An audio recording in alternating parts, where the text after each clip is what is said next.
students, colleagues, and friends. I'm Mr. Escandon, also known as Mr. E, and I am the sponsor of the Creative Writing and Performance Club. Tonight will be a night of introductions and performances. So sit back, relax, and enjoy the show. Thanks for being here in person and remotely. Now I'd like to introduce our main event MCs, Morgan Wright and Jasper Kimbuchi. Take it away, guys.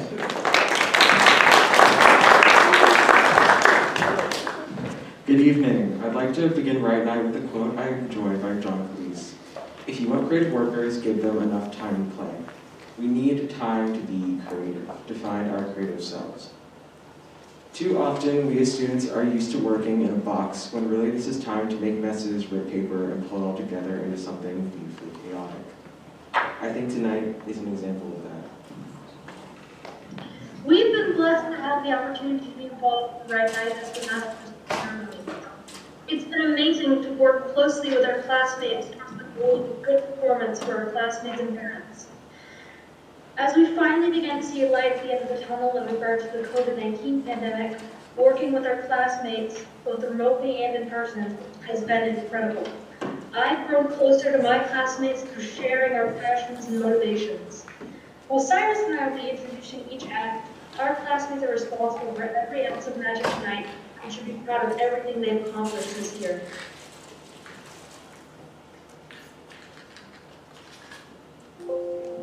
So thank you for allowing us to put on this show.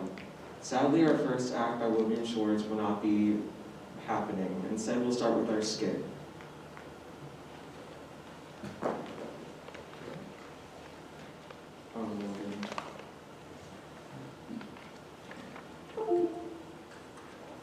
Okay. So, thank you. Next, to start, there is a skit, Botanist Log, #1039. A skit written and directed by Sadie Mann and characters played by our lovely members who joined us from our very own Creative Writing and Performance Club. Please buckle up and get ready as our cast takes you into space.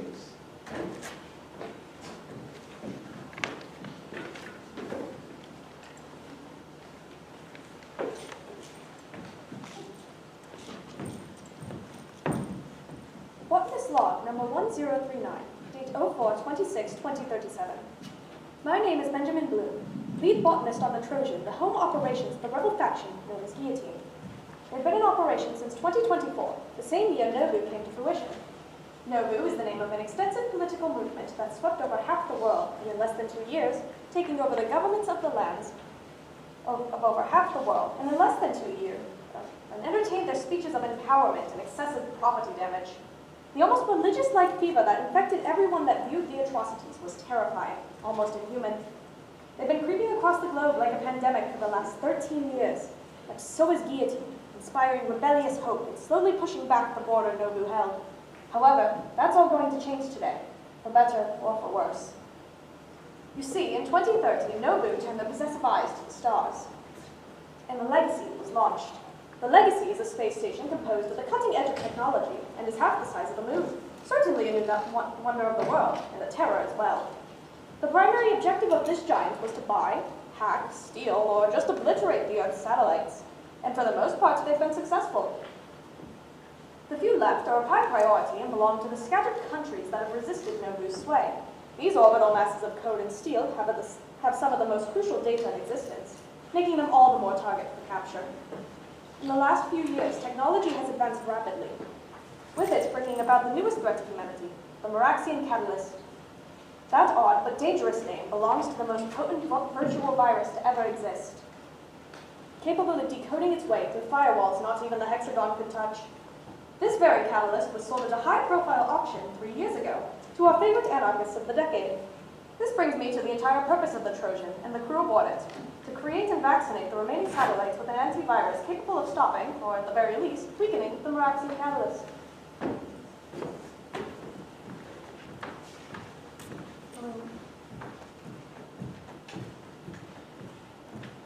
That was Miss Sevenorma, the cornerstone and driving force behind the Vax.exe, the idiotic name Captain Andrew gave the vaccine. She was the first to volunteer when the prospect of spending nearly 7 years in space attempting to override the greatest achievement in technological warfare was proposed. This human has certainly made her mark in history. Even more so tonight when Vax.exe will be released. Benji! Why the stiff face, man? You of all people should be smiling right now. Once we release the new pack of code, you can go home to your lizards. You're the one that's been complaining they haven't been eating enough since we left the launch pad. They are not lizards. Fifi and Maximilian are not lizards, Augie. They're spotted geckos. You were close. Speaking of close, are you nearly done with the renovations in my greenhouse? The irrigation pipes have still been leaking, and no matter how many times you say, I'll have it done by next Tuesday, you never do. I'll have it done by next Thursday then. I'll have it done by next Thursday then. Ha. Augie is the Trojans' maintenance expert, technician, and chief annoyance. He's good-natured, but loud. He thinks we have some sort of playful banter between us, but I just find him annoying. He's free to imagine whatever he wishes, I suppose. Oh, here you are. I was looking for you in the kitchen and the greenhouse and beanbag closet, but I couldn't find you, so I went wandering around. I ran into Miss Norma, who said she passed you in the halls. I got those peppers you asked for. Whatever you put in the fertilizer last week really worked. Those things are huge. I still can't believe you volunteered to cook the whole coronation dinner, and for all 14 of us. It's going to be a lot of stress, and you haven't even started yet. I think you're more stressed than I am, Evie. You needn't fret, though. I'm only making chili dogs, not a coronation banquet. I wouldn't underestimate the challenge, Bloom. You know how much Captain Miranda can eat. Well, if you need any help, just holler. I'm there. Captain sure is going to be happy you're making these tonight. He's been so sad ever since he left New York. It's kind of like you and your geckos, huh? I guess that's one way to put it, but my spotting companions aren't a jungle gym of a state filled with tourists and sleepy-hearted college kids.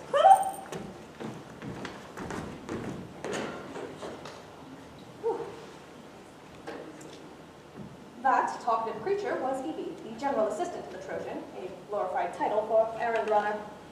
She means well, but can come off a little strong if your personality doesn't mesh with hers.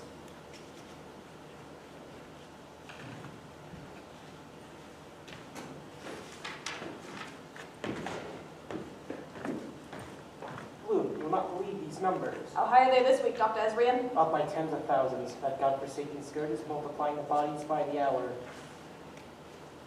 Ah. That's it. How the hell have they made minutes ago yet? B-1087 is a horror show of bioengineering. Just be glad that we came up here before the first form of it was contracted, if it ever made its way up here. Whew, I doubt even you could cook up a cure. I mean, I'm beginning to doubt that anyone can. A pathogen of this magnitude could wipe out Nobu and the rest of us with it. They have it contained in Europe, but I don't know how long that'll hold.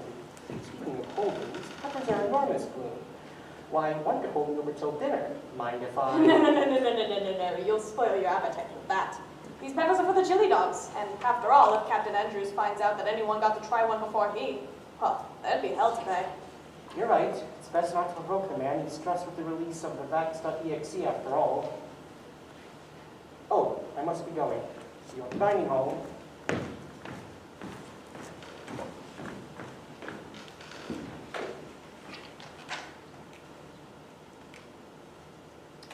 I didn't lie.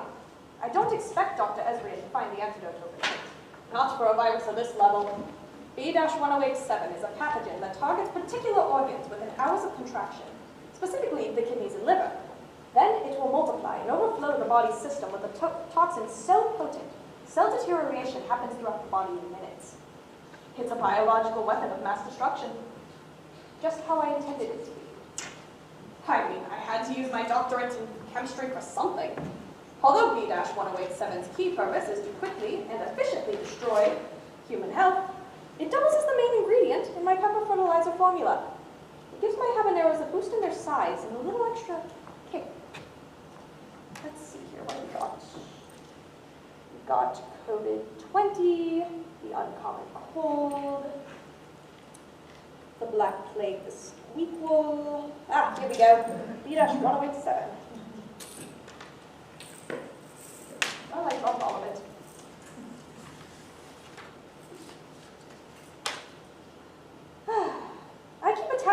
of the antidote on hand at all times, but this will be the first time I've had to use it. The antidote works if taken before or after exposure to B-1087, but to avoid damage to internal organs, pre-consumption is advised.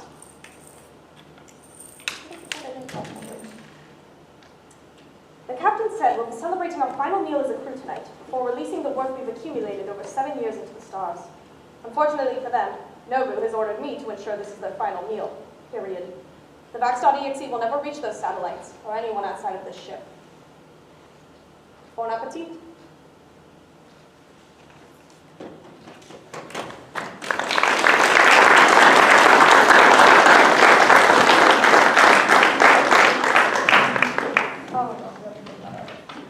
Even after seeing them rehearse that 5 times and standing in for multiple characters, I still didn't see that coming. As we wind down from that fatal mystery, please welcome our own Dr. Benjamin Bloom as he breaks character and performs a song for us, Anxiety by the band, Human Petting Zoo.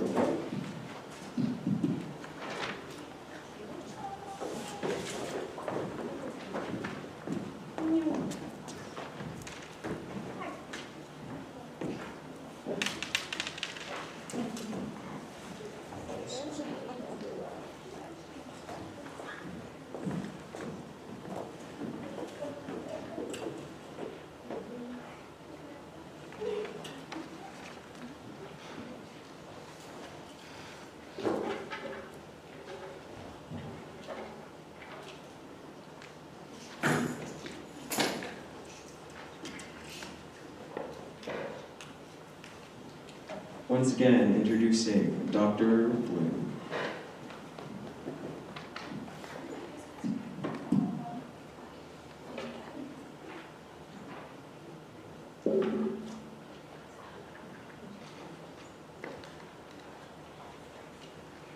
Okay, sorry, hi, hello.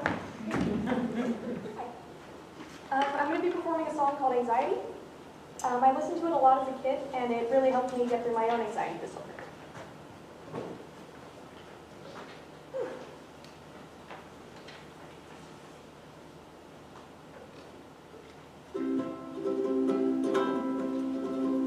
I can't stand being alone for just a little while, just a couple hours, and I will hate myself. Anxiety has led me to believe the ones I love will leave. They're never coming back to me, and I will die alone. But I don't have to sacrifice my happiness for anybody, and I don't have to try and make sure I make everybody happy. Here's to all the times I cried and cried and cried over something that I couldn't control. The little things that get under my skin, I cannot let them in. I cannot let them tell me that I'm not good enough. So when I get that way, I start to feel like there's no hope for me. I start to feel the gravity pulling me to hell. But I don't have to sacrifice my happiness for anybody, and I don't have to try and make sure I make everybody happy. Here's to all the times I cried and cried and cried over something that I couldn't control. But here's to all the times I cried and cried and cried over something I couldn't control.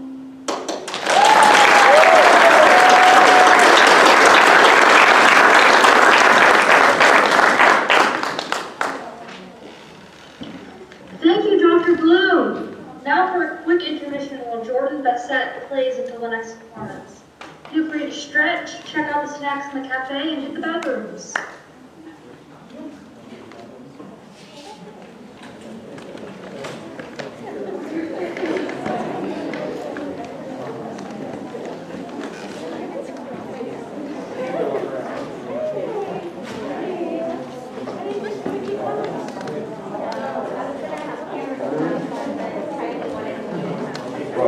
I have all these before.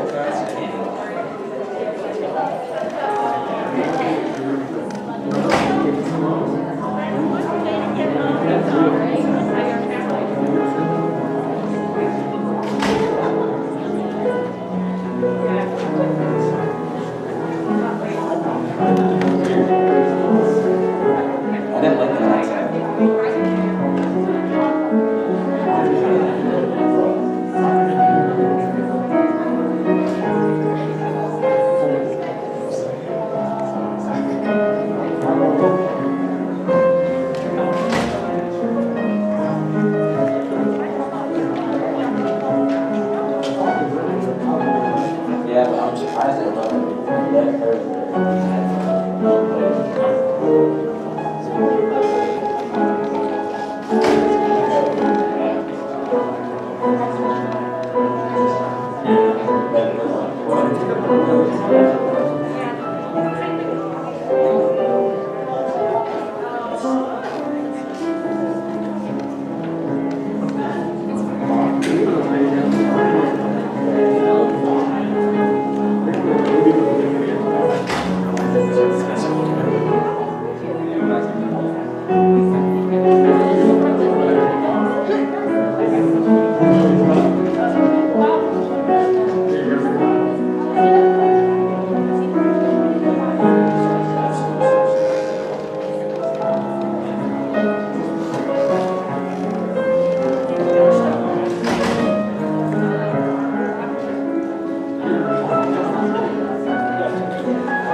And to end our night, last but not least, to play La La Sina, performed by our members of Clark Spanish 2 class. Take it away, the director, Connor.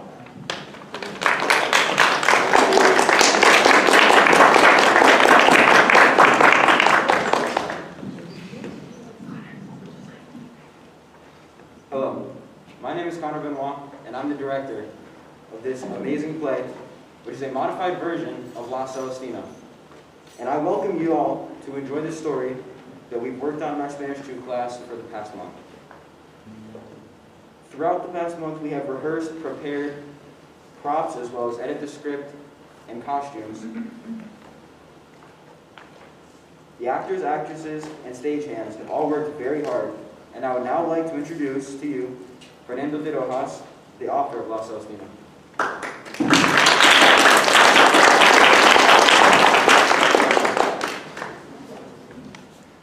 Hello.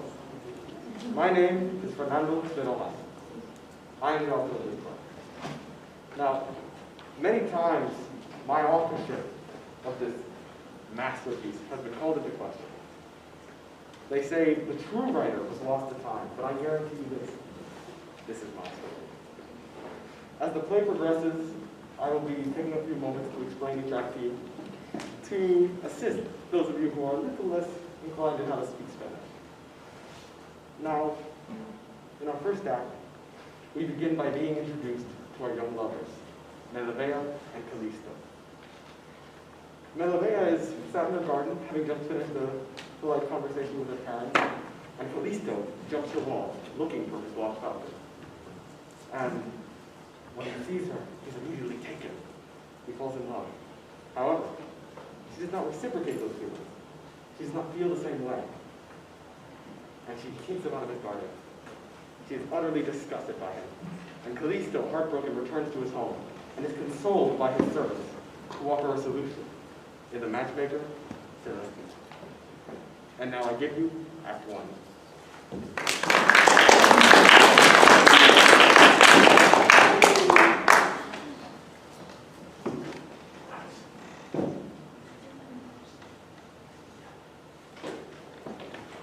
Melibea es nuestra hija Melibea. Sí, mi señor Puterio, nuestra hija está creciendo y pronto se convertirá en una gran mujer. Oh, mi hija, mi pequeña niña pronto seguirá el curso de la vida. Así es, señor, pero su corazón es puro y bueno. ¿Cómo estás, mi amada hija? Mi padre era de una caminata. Está bien, mamá, nosotros vamos a tomar una dieta. De hija, con cuidado, tía amada. ¡Qué delicioso! ¡Qué lindas flores!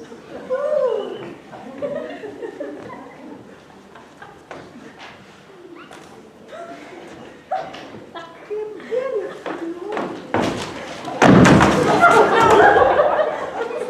¡Busco mi ratón perdido! ¿Qué es ese viaje, Callisto? ¿Dónde está mi halcón? Y busco la grandeza de Dios, que en ti lo veo. La naturaleza es tan poderosa y perfecta. ¿Pero qué es esto lo que veo? ¿Eres tú, Melibea?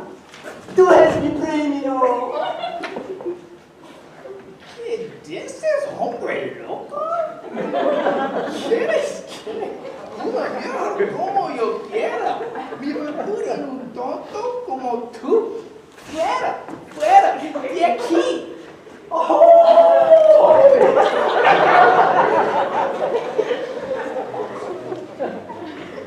¡Oh! ¡Pardon! Mi corazón! Canta la canción más triste que conozcas. Oh, está loco. ¿Qué dices, mami? Nada, mi amor. ¿Qué tienes, mi amor? Oh, Parmeno, mi corazón está triste por esa hermosa mujer Melibea. Pero ella no me quiere. ¿Qué puedo hacer? ¿Qué consejo me das? Yo no puedo dar consejos, mi amor. No soy buena para eso. Pero tú, mi amor, eres hombre. Y muy feo. Eres Muy perezoso. Eres feo. Como las fieras. Eres valiente. Y maloliente. Tengo una solución, mi señor. Conozco a una vieja barbuda que se llama Celestina. Ella te va a ayudar a conseguir el amor de la abogada Melibea. Quiero hablar con ella. Yo Melibea soy. Yo Melibea estoy. Yo Melibea amo. Sambronio, ven. Sí, mi señor. Ve y busca a esa mujer Celestina. Voy a traerla.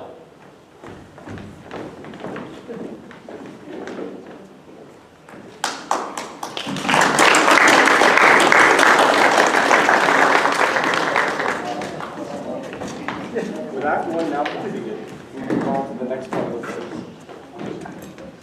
Callisto's servants, act upon his word, going to find the matchmaker Celestina, and they struck a deal with her in order to get her to sway Melibea to come and maintain the mutual love that Callisto carries for her.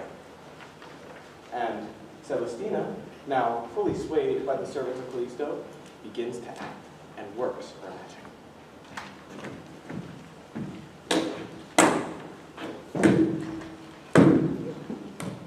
La palabra que yo siempre oigo en la calle es de achique, de amor, y todos respetan mi presencia.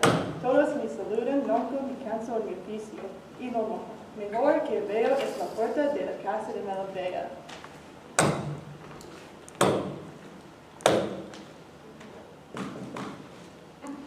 ¿Quién anda por ahí? ¿Es tu tía Celestina? ¿Tú no eres de estos barrios? No, pero vendo un helado de seda. Espera un momento.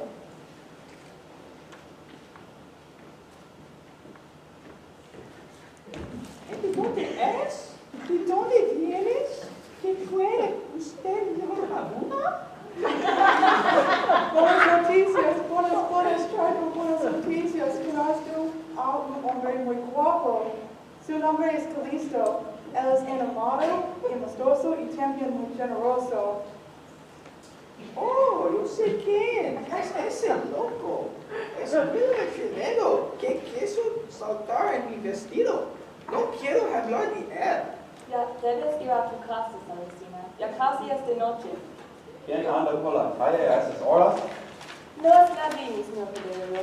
Es solo una viejecilla barbuda que vende lana.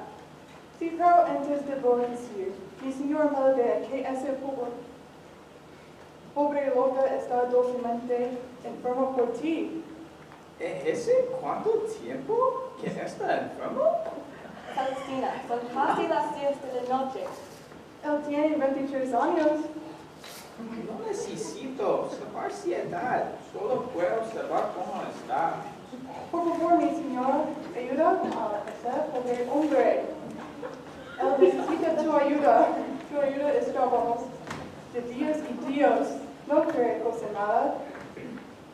Está bien. Dile que voy a enviarle mis palabras mañana. Debes ayudar a este hombre que cree en tu palabra. Vaya, ya Celestina.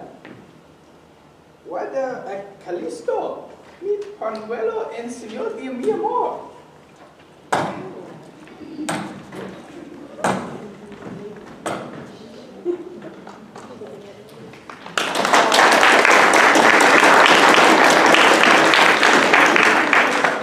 Now, Act 2 completed. Celestina has already begun to finish her magic, bringing Melibea that much closer to Callisto, as she offered her a token of her love for Callisto, which she takes and will one day give back to her new love. Now, as Celestina was married, she had stolen a golden chain from the noble Centurio. Now, Centurio was meant to use this golden chain to marry his new wife. And he's infuriated to find out it has been stolen by the matchmaker who helped her find his wife. So now, he speaks to his servants, and he attempts to locate his old golden chain. Act 3. ¿Y la cadena? ¿Dónde está la cadena de oro? Se la di a Celestina. Buen hombre, grito. ¿Dónde estás, hombre? Ah, sí, mi señor. Aquí, en la sala. Voy. ¿A qué hora es la ceremonia para nuestra boda? Ya no puedo esperar más para casarme con mi hermosa señora esposa. Me vea, mi amor eterno. Mañana vamos a estar juntos para siempre, mi amada señora. Sí, mi señor. Este sábado voy a ser tu esposa y vamos a disfrutar de la vida juntos para siempre. Ayer pagué por tu boda, mi señor. Pagué con la cadena de oro. Pero pagué a la traidora, a la tormentos, a la Celestina. ¿Qué? Perdón, mi señor, pero Celestina se robó la cadena de oro. Y no puede encontrar a esa viejecilla malvada. ¿Qué dices, tonto? No puedo confiar en ti, inútil. Toda la ciudad sabe de mi boda y tú no haces nada. Mi señor, tengo que ir a buscar a esa vieja traidora.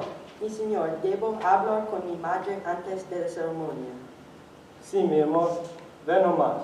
En cuanto a ti, ve torpe, bueno para nada. Y si no encuentras la cadena de oro, no regreses.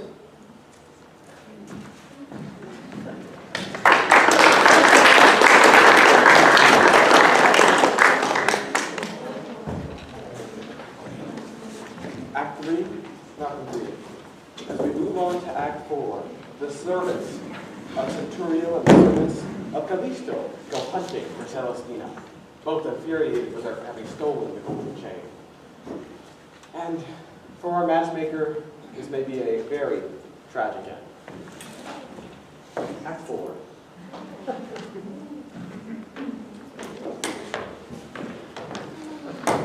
Amo de Dios, usted sea monedas de oro. ¿Dónde está mi parte, vieja malvada? Y mi cadena de oro, por tu culpa ya no tengo no amo, ni casa, ni comida. Entre nos, la cadena mujercilla barbuda. ¿Por qué debo bajar a ustedes por mi trabajo? Usted es barbuda y el barro viejecía. Toma, viejecita malvada. Al fin va usted, viejecita hechicera. Ay, qué me matas, confesión. Vamos, Centurio, vamos. Usted y voy también.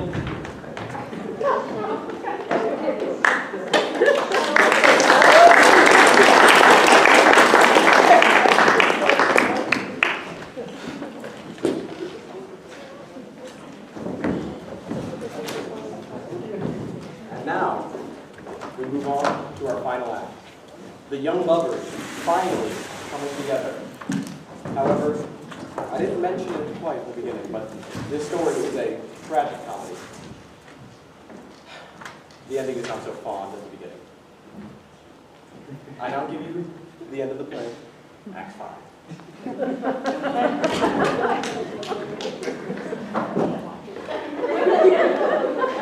Oh, mi señora, mi amada María, canta mi dulce paloma. Regálale una rosada de tus besos, mi amada señora. Te vengo a dar una serenata. Oh, mi dulce, tan hermosa.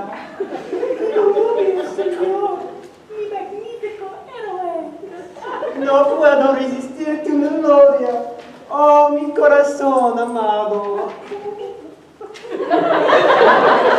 Músicos, vamos.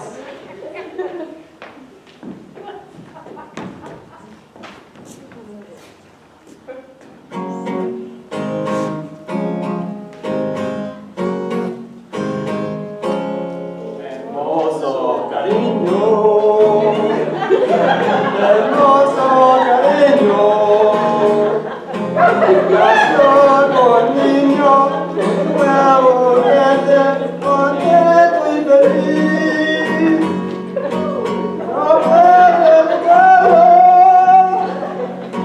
y quiero gritarlo. Hermoso cariño, que Dios ha mandado, no más para mí. Muy bien puesto, señor. Carlos, Sempronio, pongan la escalera. Rápido, rápido.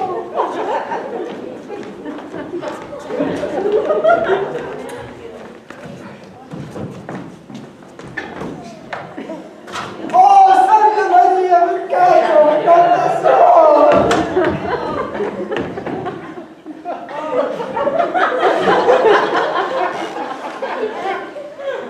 ¡Oh, mi señor, está muerto! ¡Oh, qué magno! ¡Qué triste la vida sin mi Cristo! ¡Oh, mi joven Ben! ¡Oh, mi muerte! Leína, ¿qué dices? No subas bien, madre. Esta es mi fin. Mi amado Cristo está muerto por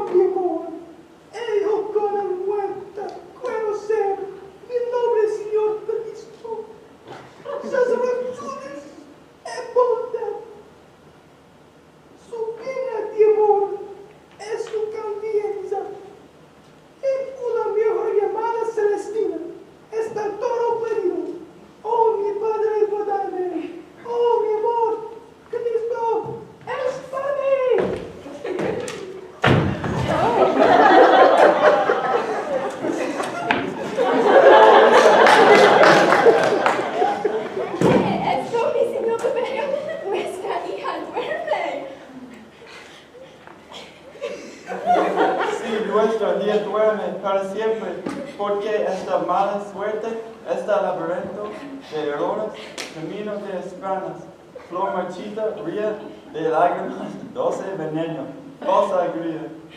Te llamas a mi única hija. ¿Por qué? ¿Por qué? Los padres deben morir antes de los hijos.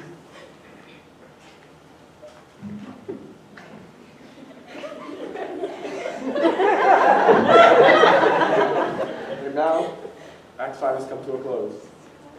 Our young lovers, tragically, perished together. And perhaps the little lesson that can be learned here today is that sometimes you must let life take its course. And to alter the lives of people, as Celestina has, in such drastic ways can lead to terrible, terrible consequences. And clearly violence, even on oneself, is never justified, even in the name of love. And so I give you my play, La Celestina.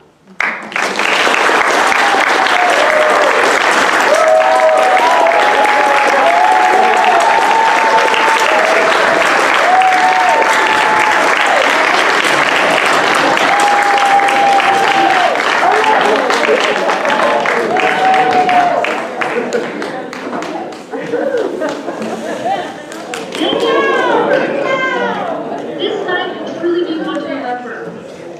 Not just because this is probably the first event in Clark history where two students fell off a tower. Besides our star-crossed lovers, thank you to all of our actors. I commend you for all of your hard work and everything that went into tonight. I know it was a lot of work. Once again, thank you for attending Bright Night. Because this performance, Clark allows students to crawl from their box, and tonight I say with confidence that I truly worked hand in hand with some creative workers. I hope they had fun with us tonight, being our outlet and being such a fantastic crowd. Thank you.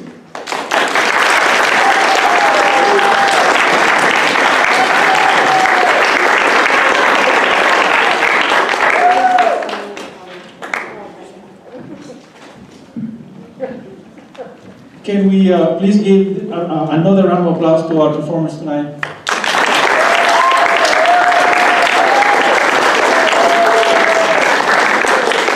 It has been a night of wonder.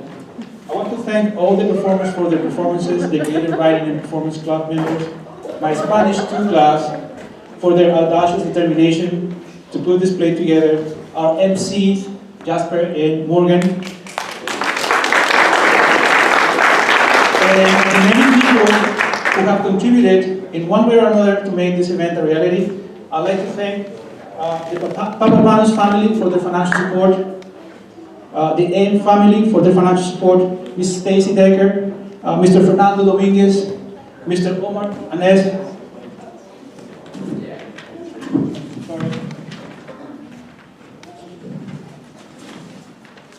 Ms. Melinda Reese, Ms. Tiffany Reddick, Mr. McCurry, you, our audience, friends, parents, and students, and Clark Advanced Learning Center, and Indian River State College. Thank you very much. Have a good night.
Thank you all for coming, and once again, thank you Jordan Bassett for playing so beautifully tonight.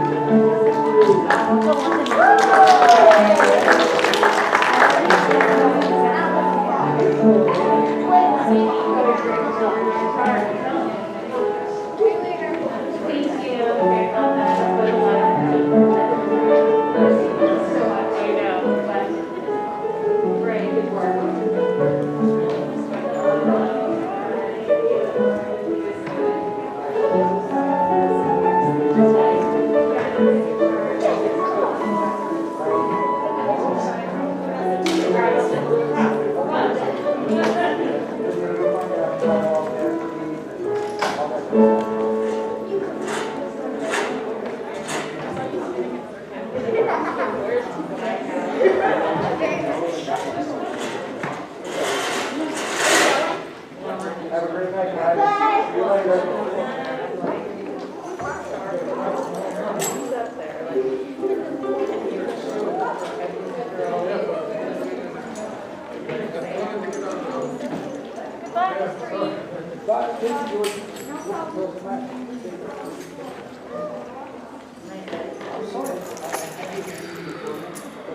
Bye.